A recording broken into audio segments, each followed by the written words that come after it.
I kind of think, by the way, that if I grew up in the US, I'll probably play football too. Welcome to another episode of Thanalysis. Man, excited. What a week, first of all. What a week for sports, first of all. Having the Kelce family battling out in the Superbowl. Man, I can only imagine how proud is the household. Just trying to see and not trying to get the first one. I think Jason and Travis already have one, right? I mean, and I don't know. I have no idea about football. Just did a little bit of research and kind of followed this season, kind of their thing, because they have a new podcast, which by the way is great. I love, and I kind of whenever I get time, I get to listen to it. And I wish I could do that with Jan. That would be nice. Do that with Giannis at some point. So we'll see. We might take a page from their book. But man, what a week. And now they're not just battling for their first championship or their first trophy, to the house. It's who's gonna get the second one. That's who is gonna get the second one. So most of the times, when it's for the second one, it's tougher. The second one is tougher. You've done it twice, and people would think oh man, they've already done it. It's easy. No, the second one is harder. It's harder because you got to prove to everybody you can do it again. So I totally understand. But man, how proud the family would be, and it's both of them. So the family is gonna be all right. And one of them is gonna lose, one of them is gonna win, but it won't really matter. It's after 2-3 months, it will matter. In the beginning, they will feel some type of way, but after 2-3 months, it won't even matter, man. It's on to the next one, and how can you keep up making yourself and the family proud, especially if as a person who have brothers in sports. And I remember when Kostas won his first championship, with the Lakers, and he was in Greece, was in the airport. We're kind of waiting for him, we're celebrating, and then we kind of sat down at the house.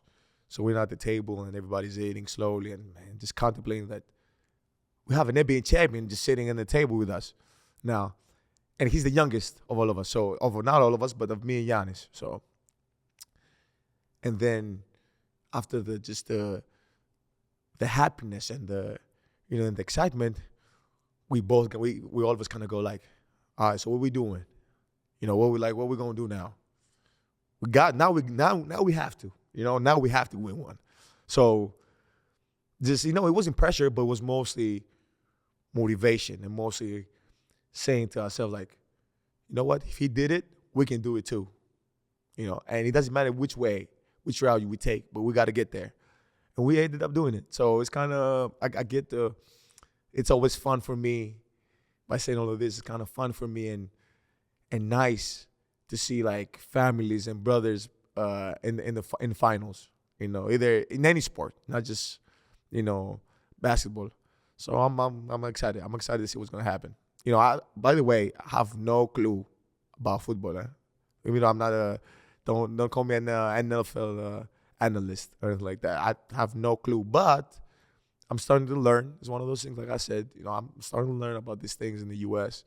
Kind of starting to learn about other sports, like basketball and baseball.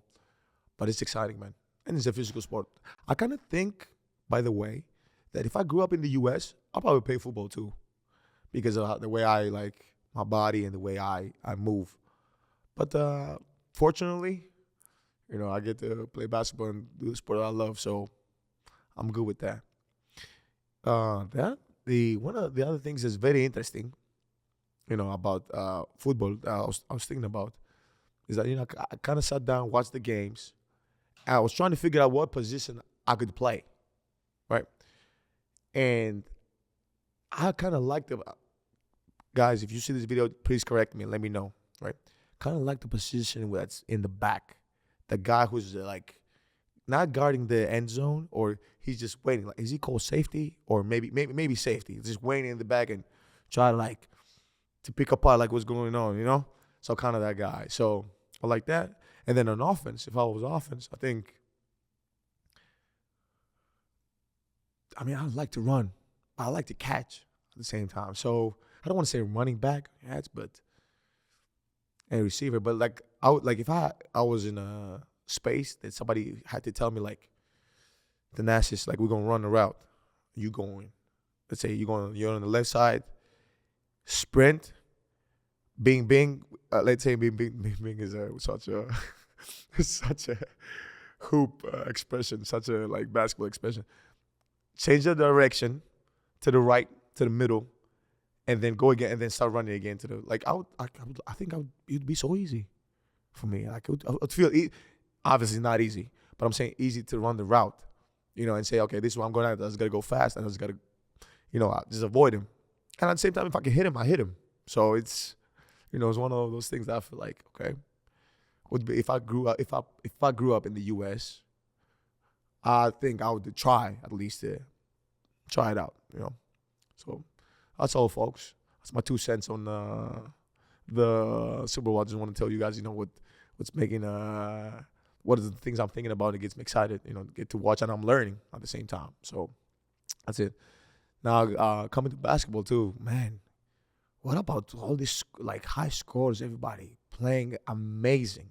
I don't want to put no names out there, but guys are playing out of their minds. Like every other night, 35, 40, 50. Like it's just, like the whole league is playing in such a high level right now. What I can't kind of get off my head is like, how are guys scoring 35, averaging 30 points per game? It used to be, no jokes aside, and this is like this can be 2, 3, 4 years ago too.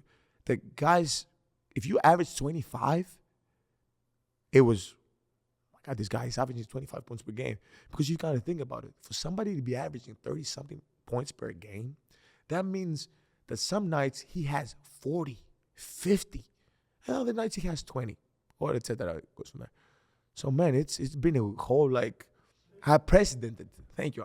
Unprecedented to see like high scores or like players playing this caliber. But that tells you of how much the talent has grown. And obviously the game has changed a little bit. But it's good. It's good. It's good. Kind of see too, like a lot of aspects of the game have changed. I don't know if you guys notice that there's new thing with the travel, with the like calling more travels, or you can't get the first step, which is totally understandable. You got to respect what the league, the rules the league has, the NBA has, and every year you got to adjust. But a lot of guys are kind of, it's one of those, it's kind of harder to adjust to that rule. I don't know if you notice, like if you go and you see every game, you see like at least 5 to 6 times that like calls like this. So I'll let you know, it's just like how much the game is changing and how the game is evolving. And then you go to the threes, like average threes, like teams are shooting 50 threes a game, 45 threes, 45. I remember when I first got drafted, 2013, 2014, 2013 came to the G League, got drafted to the G League, 2014 to the NBA. The ball goes to the post. So like you come from Europe, the ball goes first to the post. You keep the big guy, the big man happy, and then we play off him. And then the ball goes out again, and then pick and roll. And that's it, and then you move the ball. But now it's outside towards in. It's become so much analytics that is good. It's game. That's why you see so many possessions and the high scores, because it becomes so much analytics. Like people know exactly what to do to win. People know exactly, like each night they know, like, oh my God, this is hurting us. Like if you have X1, X2, X3, X4, X5 players inside at the same time, that's our best defensive team. Or that's our worst. They know exactly through analytics. So you get to understand like how much the game has evolved. So it's things like this that I get to see. I get to go through every day and see, like, get to help and get to make a game plan with my family, but get to make a game plan for the future too, where basketball is going. I don't think it's going back to the post. I don't know. If we get exceptional talent in the NBA, when I say exceptional talent, I'm referring to the Nikola Jokic of the league, the Joel Embiid, you know, the post like dominant players. You pass it to the post. Those guys. I don't want to, I don't mention my family. I don't mention other people who play from the post. I just say I just give just two examples. If we see more and more of those kind of players, I kind of see the game kind of slowing down again, going to the post. But if you have guys like Victor Wembanyama, guys like prototypes, like guys you've never seen before do all of these things, and more come to the league, that means the league's gonna change. For the better always, because that's how people adjust, but it's just change and change. But man, I can't wait to see what's next. Peace. Make sure you guys tune in.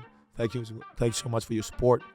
And let me know the next segment in the comments. So